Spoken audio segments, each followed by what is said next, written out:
The breath of the crystal dragon. Callias had ascended the jagged spine of the White Mountain for 3 harrowing days. The snow had long since ceased to be soft. It was now a calcified armor of ice that groaned under his weight. He was not driven by the hunger for gold or the vanity of glory.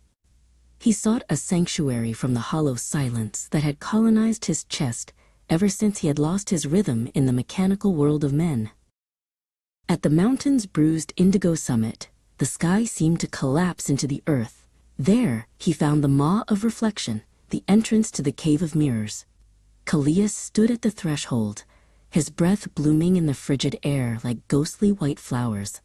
He knew that Seleucus, the ancient sentinel of glass, waited within the frozen dark. Inside, the world was a labyrinth of fractured light.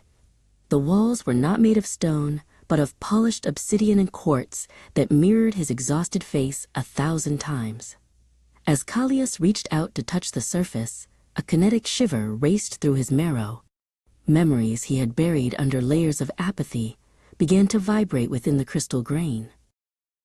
Deep within the translucent heart of the mountain, coiled upon a throne of raw, unyielding quartz, lay Seleucus.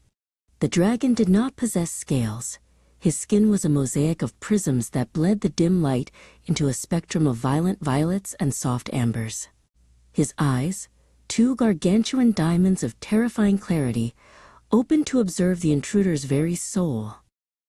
Why have you come to the place where time is held in stasis? The voice of Seleucus did not travel through the air. It resonated directly within Callias's mind like the strike of a tuning fork. Callias dropped to one knee, not out of a servant's fear, but out of the profound weight of respect. I came because my existence became a hall of mirrors, Seleucus. I am surrounded by reflections of life, but I have forgotten the heat of its substance.